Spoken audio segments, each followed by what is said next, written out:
اب ایک اعتراض اور کر دیا جاتا ہے، سنن ابی داود کی حدیث ہے 4131 4131، اور یہ بڑی لمبی روایت ہے، خلاصہ سناتا ہوں۔ مقدام بن معدی کرب رضی اللہ تعالیٰ عنہ آگے امیر معاویہ رضی اللہ عنہ کے پاس۔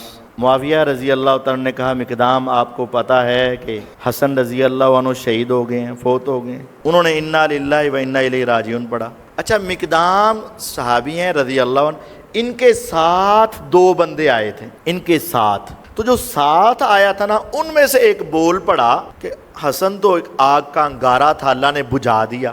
یہ غلط جملہ بولا، لیکن بولا کس نے؟ جو مقدام کے ساتھ آئے تھے۔ مثلا مثال ہے کہ میں 3 بندے نال لے کے آواں اور اگر میرا ساتھی کوئی غلط بات کہے تو پھر اعتراض میرے پر ہوگا یا اعتراض حضرت پہ ہوگا؟ اعتراض تو میرے پر ہونا چاہیے، بھئی آپ کیسے بندے ساتھ لیے پھرتے ہیں؟ تو مقدام رضی اللہ عنہ آئے، ان کے ساتھ والے بندے نے کہا حسن ایک انگارہ تھا جس کو اللہ نے بجھا دیا۔ تو مقدام غصے میں آگے اور کہا معاویہ میں اس وقت تک واپس نہیں جاؤں گا جب تک میں تمہیں غصہ نہ دلا دوں۔ میں تمہیں اللہ کی قسم دیتا ہوں اگر میں سچ بولوں تو تم میری تصدیق کرنا، غلط کہوں تو میری تکذیب کر دینا۔ بتا اللہ کے نبی صلی اللہ علیہ وسلم نے سونا مردوں کو حرام کیا کہ نہیں؟ کہا کیا۔ کہا تیرے گھر میں پہنا جاتا ہے۔ بتا جانوروں کی کھالوں پہ بیٹھنا حرام کیا کہ نہیں؟ کہا کیا۔ کہا وہ تو تیرے گھر میں استعمال ہوتی ہیں۔ اس طرح انہوں نے باتیں کی۔ تو کہتے دیکھا نا، ایک تو معاویہ کے ساتھی کیسے تھے اور دوسرا دیکھ ان کے گھر میں وہ حرام مال اور حرام چیزیں اور سونا چاندی۔ تو یہ وہ تیسرا سٹیپ ہے کہ اس کی سند ٹھیک نہیں ہے۔ اس کی ابو داود میں حدیث موجود ہے، حوالہ ہو گیا، سند بھی موجود ہے، لیکن سند صحیح نہیں ہے۔ اس کے اندر ایک راوی ہے بقیہ بن ولید، یدلس تدلیس التسویہ۔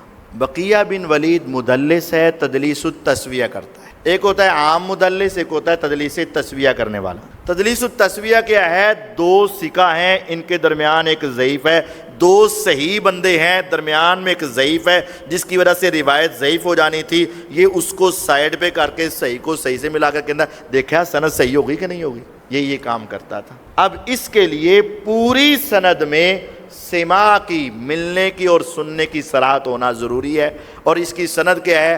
بقیہ عن بحیر عن خالد بن معدان عن المقدام بن معدی کرب۔ بقیہ عن بحیر، تو جب مدلس عن سے روایت کرے تو وہ روایت درست ہے، اور عن بحیر جو ہے وہ آگے عن خالد بن معدان، تو 2 جگہ پر آ گیا نا عن۔ تو جب تک اس عن کے اندر سننے کی صراحت نہیں ہوگی تب تک یہ روایت ضعیف ہوگی۔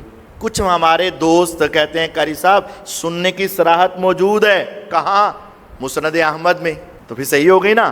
نہیں، ایک جگہ پر سننے کی صراحت آئی بقیہ حدثنا بحیر، لیکن آگے عن خالد بن معدان، تو اس کی تو پوری سند میں سماع کی صراحت ہونی چاہیے، لیکن جب آگے عن خالد بن معدان ہے تو روایت تب بھی ضعیف ہے، اور اس کے 7 حوالے موجود ہیں، تفصیل بعد میں بتا دیں۔ تو یہ روایت سند کے اعتبار سے ضعیف ہے۔ معاویہ رضی اللہ عنہ کے گھر میں ایسی کوئی چیز نہیں تھی، اور نہ ہی یہ واقعہ پیش آیا، نہ انہوں نے ایسا کیا۔ یہ ساری روایت ہی سند کے اعتبار سے ثابت نہیں ہے۔